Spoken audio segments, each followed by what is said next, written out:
Hello everyone, good morning. কেমন আছো সবাই? আশা করি সবাই ভালো আছো, সুস্থ আছো। আমি সোমা। আমার আবারও একটা ব্লগে তোমাদের সবাইকে স্বাগত। আর এখন বাজে সকাল 7টা। আর এই দেখো আমি চান করে চলে এসেছি। তো আজকে ছিল মঙ্গলবার। আর আমার এই দেখো চান টান করা হয়ে গেছে। চান টান করে এসে এই যে চিরুনিটা করে নিলাম, তারপর সিঁদুরটা পরে তারপর রান্নাঘরে যাব। আর আমি না চান না করে এলে রান্নাঘরে যাই না, মানে রান্নাঘর মুছে নিই কিন্তু রান্না বান্না করতে যাই না। সবসময় চেষ্টা করি যে চান করে এসে তারপর রান্নাবান্নাগুলো করব বা রান্নাঘরে যাব। আর সকালবেলা এখন এসেছি রান্নাঘরে অ্যাকচুয়ালি জলখাবার রেডি করতে। আর সকালের চাটা বেশিরভাগ মাই করে দেয় বাবাকে, কারণ আমি একদম 5:30 থেকে তো আর চান করি না, কারণ সকালে উঠে বাসি কাজগুলোকে শেষ করতে হয় তারপরে চান করি। তো সেই জন্য সকালবেলা চাটা মাই করে দেয় বেশিরভাগ বাবাকে, আমি খুব একটা করি না। আর তারপর আমি চান টান করে এসে এই যে সকালে জল খাবার রেডি করি। তো এখন এই যে রুটি হবে, আর দুধটা গরম বসিয়ে দিলাম, দুধটা ছানা কাটা হবে, রুটি হবে। আর আজকে সকালবেলা মা খাবে না, কারণ মা এখনও বাড়িতে আসেনি, আজকে আসার কথা আছে। তো সেই জন্যে বাবা চলে এসছে বলেই কিন্তু আমি রুটিটা করছি, তার জন্য 3 পিস রুটি করছি। সকালবেলায় বাবা 3 পিসই রুটি খায়, আমার মাও 3 পিস রুটি খায়। মা যেহেতু এখনও মামার বাড়িতে আছে, আজকে আসার কথা আছে, গেছিলো শনিবার দিন, আর এটা মঙ্গলবার দিন আসবে। তো দুধটা গরম হয়ে গেছে, ছানা কাটবো, তার আগে রুটিটা আমি সেঁকবো বলে দুধটা নামিয়ে দিয়েছি। তো রুটিটা সেঁকে নিয়ে তারপর আবার দুধটা গরম বসাবো, ছানা কাটবো।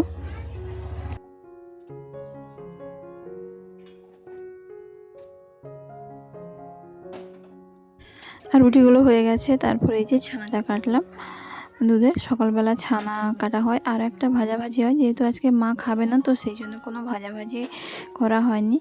মা খেলে তখন একটা ভাজাভাজি করতে হয়, কারণ খালি রুটি তো আর খেতে পারবে না, সেই জন্য। তারপর রুটিগুলো হয়ে গেছে, এবার ছানাটাও কাটা হয়ে গেছে, এবার রুটিগুলোকে ধুয়ে শুকিয়ে দিতে হয়, কারণ আমার শ্বশুরমশাইয়ের দাঁত নেই, তো সেই জন্য রুটিগুলো ধুয়ে শুকিয়ে দিয়ে তারপর কিন্তু আমি এই যে ছানাটা নিয়ে যাব আর রুটিটা নিয়ে যাব।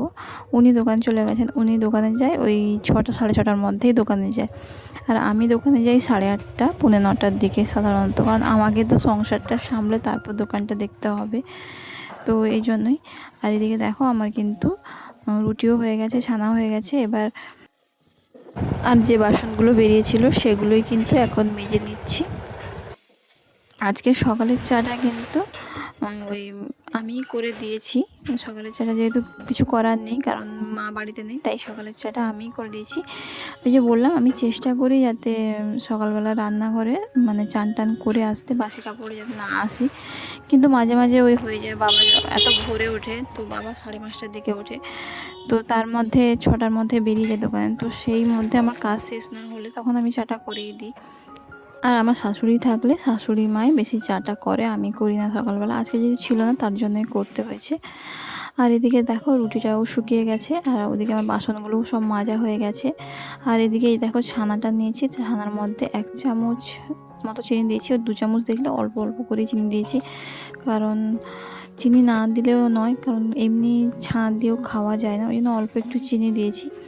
তারপর এই যে এদিকটা আমি এবার মুছে নিচ্ছি, গ্যাসের কাছেরটা মুছে পরিষ্কার করে নেব, করে নিয়ে তারপর আমার খাবারও রেডি। এবার আমি দোকানে যাব। আর সকালে বাসি কাজ তো সব শেষ, পুজোও হয়ে গেছে।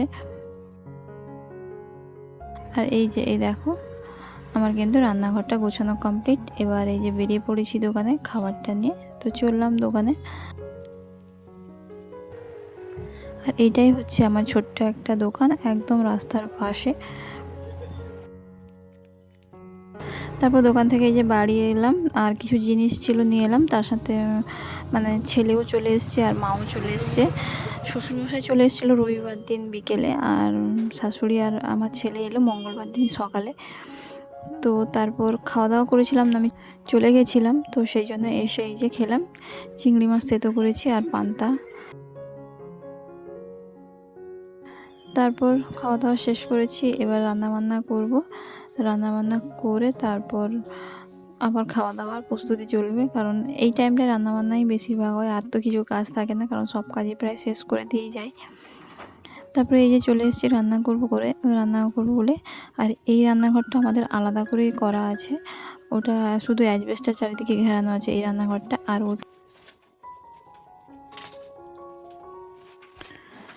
তো এই যে এটা আমাদের জ্বালন টালন থাকে, আর এই রান্নাঘরটায় মাটির উনুন আছে। এখানে কাঠের জালেই রান্না হয়, কারণ গ্যাসের যে এখন সমস্যা, একদম গ্যাস বাঁচিয়ে রান্না করতে হচ্ছে। আর এই দেখো আমি উনুনে জাল দেবো বলে জ্বালনগুলো বের করছি। তো এবার উনুনটা ধরিয়ে দিই। আর মাছ তো দেখলে মাছ এনেই রেখেছি, মানে মাছ এনে বের করে রাখলাম, কারণ বরফ যেহেতু হয়ে গেছে কেটেই রেখে দিয়ে গেছিলাম সকালবেলা। সিলভার কাপ মাছ এনেছিলাম, তো সেই মাছটা কেটে রেখে দিয়ে গেছিলাম, আর ওটাই আমি কিন্তু এসে আগে বের করে দিয়েছি, তারপর খেতে বসছি। কারণ মাছটা কেটে সকালে ফ্রিজে ঢুকিয়ে দিয়ে গেছিলাম, এখন যদি না বের করে রাখি একটু আগে, তাহলে বরফটা ছাড়বে না।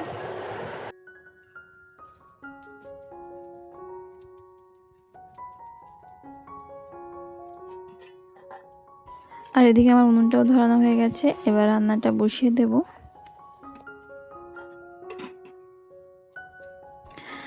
আর উনুনটা ধরিয়ে আগে মাছটা ভাজা বসিয়ে দিলাম, তারপর আমি সবজি কাটবো। তোমরা আগে আমার ভিডিওতেও বলেছি যে মানে আমি রান্না করতে করতেই সবজি কাটি, মশলা বাটি, কারণ আমার হাতে এক্সট্রা করে টাইম নেই যে সব কিছু গুছিয়ে নিয়ে আমি রান্না করব। সেই জন্যই যত তাড়াতাড়ি হয়, তো সেই জন্যই আমি চেষ্টা করি যে সমস্ত কিছু মানে একসঙ্গেই করার। আর দেখো এদিকে আমি মাছও ভাজছি ওদিকে, আর এদিকে আমি সবজি কাটি। তো চচ্চড়ি হবে, আর মাছের টক হবে, আর মাছের ডিমের বড়া হবে, আর উচ্ছা ভাজা হবে। ঠিক রান্না করার সময় এইভাবেই সিনটা চলে, মানে একদিকে খুন্তি নাড়ি, একদিকে বটিতে কাজ করি, আবার একদিকে মশলাও বাটি।